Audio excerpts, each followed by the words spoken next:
Assalamualaikum warahmatullahi wabarakatuh. Pada hari ini kami menerima kunjungan daripada adik Putra sebagai ikon PSS Sekolah Menengah Sains Kepala Batas. Mari kita sama-sama saksikan sesi temu bual PPS kami bersama adik Putra. Hi and a very good day, Mr. Adi Putra. I am Jivadashni and you can call me Jiva. So today we will be having a Q&A session regarding yourself. So these are the questions that our school students want to know about you. Sure, go on ahead. So first of all, can you tell us a little bit about yourself? First of all, my name is Adi Putra bin Abdul Ghani. I'm 23 years old. I was born in 27th of January 1999. A little bit about my education background. I used to go to Standard 1 for 4 months back when I was 7 years old.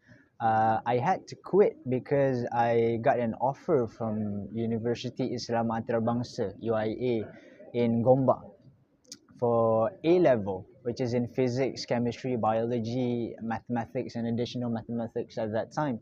It took me a year and a half to finish. By the time I was 9 years old, I finished my A levels, and I've started working since then all the way until now. That is a very impressive journey, I would say. That's not a typical Malaysian student. Just a little bit different from everyone else. So, how did your interest in math started? By accident, actually. The story goes, my eldest brother, I have 3 siblings, by the way. I'm the youngest of 3. So my eldest brother, back when I was 3 years old, he was in Standard 1. He just got into school, and I'm sure a lot of students can relate to the experience of looking at the times table poster at the wall and then reading it out loud, like 2 times 2 is 4, 2 times 3 is 6. So when he was doing that with my mom, I actually went to my mom and said, like, Ma, I want to do this too. It seems fun. What are you guys doing? I still have a bottle and a teddy bear in my hand, by the way. So I would go up to my mom, and my mom, with the intention of not wanting me to bother my brother, she would give me what I want. But unexpectedly, it took me about 5 minutes to memorize everything that she gave me. And somehow I just connected with the numbers, and I felt like, oh wow, I can do this easily, and it's not as hard as doing everything else. And not long after that, my dad actually loves to challenge us siblings in everything, actually. So one day he came up to us and he said that whoever gets to memorize the whole times table first will get a present. And well, everyone has their own present that they want, so I did as well. And I tried and tried and tried all by myself. It took me almost a week to memorize the whole times table, and I was about 4 years old at that time. So that's where my love for math started, because one of the first thing that went through my mind after I finished memorizing the times table was, why did it take me so long? For me, 1 week was, oh my god, why did it take me so long? So from that, the first thought about math was how do I make it shorter? How do I make that from 1 week? How do I make it shorter? So one of my first formulas is actually that, how to memorize the whole times table. And now I have shortened it down all the way to 2 days. So my students that joins my class today, 2 days with me, and they'll be able to memorize the whole times table from 1 to 12. Basically, that's where all the whole journey with mathematics started. Yeah. Good story. 2 days memorizing timetable. It's so, do you think the formulas that you have created is easy to understand by the individuals who are weak in mathematics?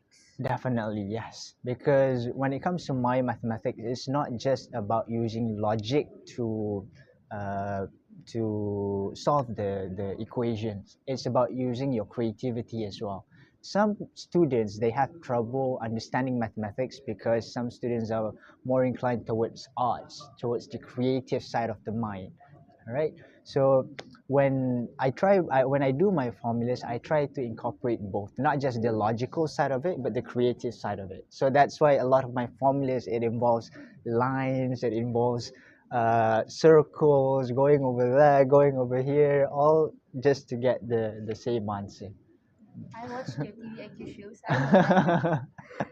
So, do you think there are other ways that one ability can be a better in doing maths rather than just doing exercise to improve, basically? Ah, uh, well, the exercise is definitely a very big part of it. Even myself, ever since I started doing mathematics at the age of 3 until now, I'm 23 years old. It's been 20 years.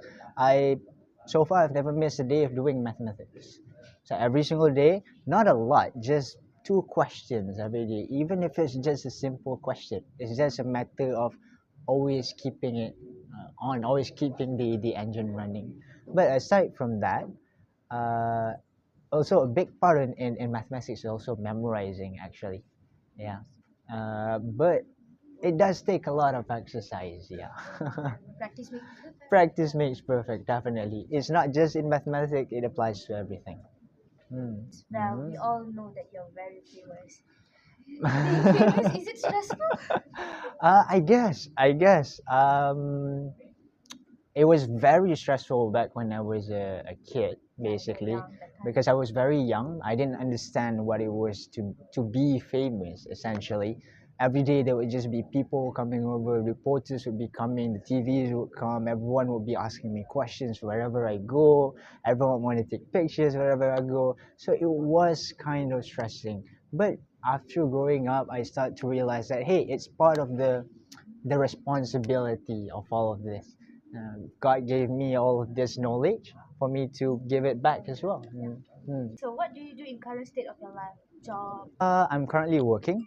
I am tutoring a few students in KL. I'm based in Kuala Lumpur. And I'm also running a couple of businesses as well. I got a product. I got a couple of products that I sell. I have an event management program. I have an investing company that invests in well a lot of things actually. Some are confidential, so I can't say everything. Yeah, yeah, I understand. But there's a lot of things that I do. Yeah. Investment, mathematics, yeah, sounds logic. Yeah, well, everything actually, because when it comes to work, I don't just do math works. I try to do everything because for me, getting the experience from working is the most important thing. It's not just about working and getting the money, but the experience as well.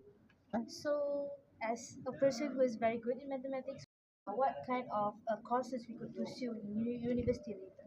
Ah, one of the, well, when it comes to courses, truthfully, even if you like mathematics, I would really suggest going for courses that would able you to easily get a job rather than something that you just like essentially. Because even for me, I like mathematics very much, but if I do, but in mathematics, I like theoretical mathematics. Those are the basics of mathematics, plus, minus, multiplication, divide. So it's very basic. You don't really use that in job situations. So if I took that back in my uni days, I probably wouldn't still have a job now. I still wouldn't have a job now.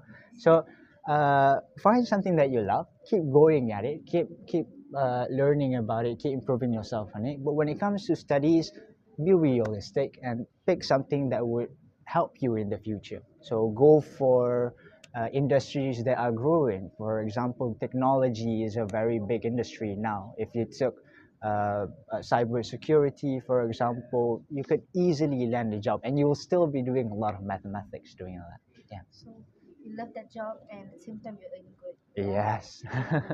Good point. So, many people think that learning mathematics is Mhm. hard. How can you prove to these people that they are wrong? Come and enjoy my class. Because the thing is, it is very easy. It's hard when you force yourself to do all those big equations and fail, and you just you just punch yourself down and be like, oh, why am I so bad at math? It's so easy to do that. But the thing is, just start somewhere easy. So the thing about mathematics, why I love mathematics, is being able to solve things. Even now, I couldn't solve all the equations, but the equations that I do know and I can solve, I try and solve it every day. So that from there, my love started going to feel like, oh, I can do this. Oh, I can do this. Let me try that. Let me try that. So that's where the passion will come from. Start with something easy, move your way up to harder and harder stuff. Don't just push to do the impossible equation. Yeah. So some other individuals, Mhm. especially students, right now have mentality that maths is useless. What's your opinion regarding that? Ah. Okay, math is not useless because one, you'll end up using it in everyday life first and foremost, not just in knowledge and not just in job and education, but every day you go to the store, you buy stuff, you'll have to calculate how much you're spending. If you're putting gas into your car, you have to calculate, oh, how far can you get, how much should you fill in. So math applies to everyday stuff. But aside from that, you'll use it in any field of work as well. Be it if you are a doctor, be it you are a linguist, you'll still be using mathematics inside of your job scope. Trust me. That's right. Yeah. So that's the end of the question. Before I Ah. end the Q&A session, I would like to again thank you for being here today and allocating your time for us. It is a dream for me to be interviewing you today because I've only watched you in TVIQ shows, and today you're in front of me and I'm talking to you. I'm so grateful for that. Thank you very much. Thank you too for your wonderful questions. I'm very honored to be here today. And again, thank you for the school for inviting me here and letting me be a part of the Pusat Sumber family. Actually, it's So very much honored an to have honor. you. Thank you Thank you. very much.